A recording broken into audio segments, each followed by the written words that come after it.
All right, now that we've seen a little bit about how to set up materials and textures for your fur, let's take another look at how to control the fur. The first thing I want to do is show you how we can use additional types of masking to control where the fur is growing. As you know, in the first video, we just applied fur to the same material polygon set that is being used to apply this texture here. That's not ideal because perhaps I don't want the fur poking off the sides here. I just want the fur growing chia style off the top.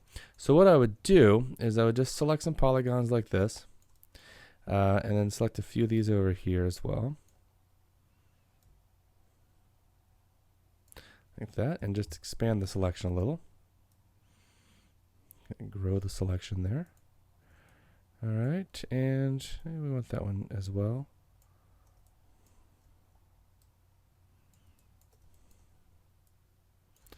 All right, so what I'm doing is I'm just defining the polygons where I want fur to be and leaving out these side polygons.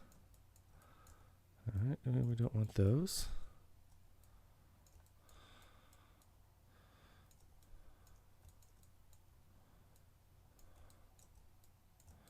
All right. Now we've got all the polygons we want, and I'll just right click and choose Add to Selection Set. I'm going to call this Furry Mouse Top. All right, so now I have a selection set. Nothing has changed yet. I've just assigned these to a selection set.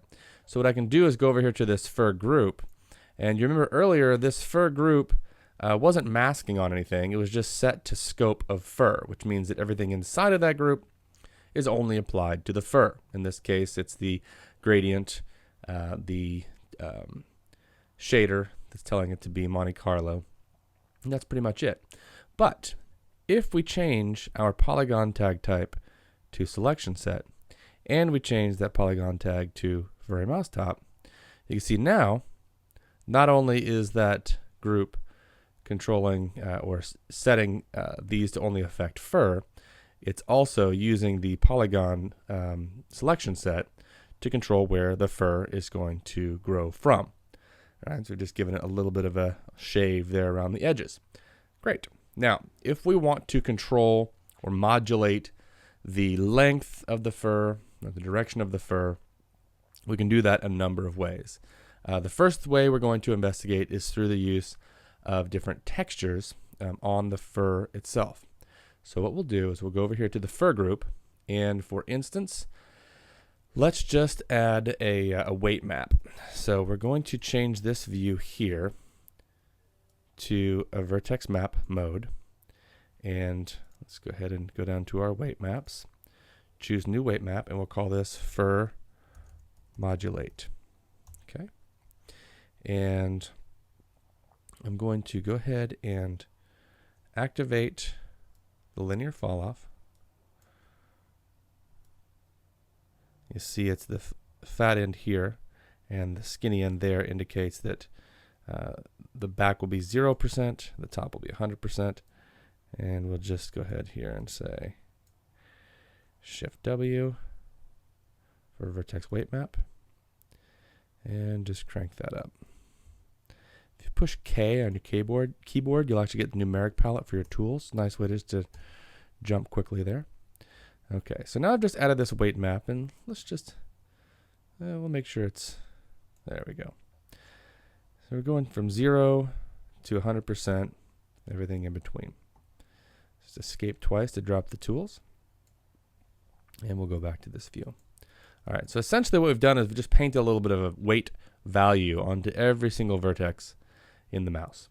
And so now we'll simply add a vertex map or weight map texture inside that group. And you see right now it's set to diffuse color, and you see how it's going from black to white. If we look at the properties, you'll see that it's black to white.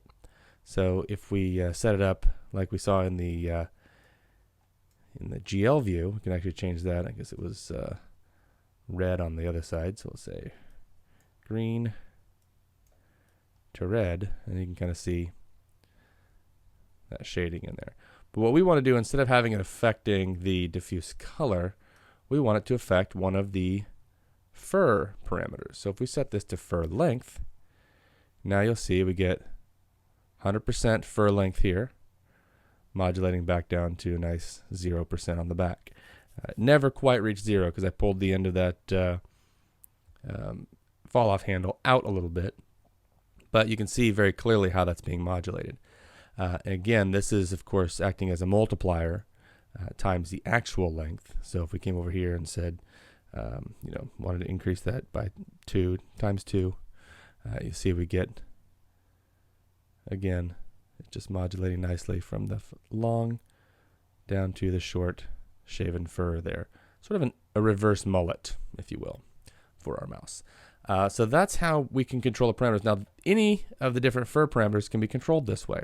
So you can see down here we've got root bend, bump, clump density, clumps, curls, fur direction, fur flex, fur growth jitter, etc. Any of those can be controlled with the different textures, which is very nice because it's a very flexible system. It means that I can use any type of texture here rather than using a weight map. Maybe I want to change that into, say, for instance, a cellular texture. Let's go in here, change it to cellular, and let's change that to diffuse color so we can have a look at it.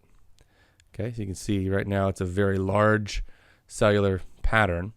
So what we'll do is just go over here and make sure we have the texture locator selected. And you can see it auto-sized itself at about 1 meter. So we'll just go ahead and set that down. Here's a little trick. If you hold down Control, you see how these 3 values are ganged together. Control Enter will change them all at the same time. I want that to be a little smaller yet. Control Enter. Even smaller maybe. Okay, so now you can see the color. It's a nice way to pre-visualize it, setting it to color.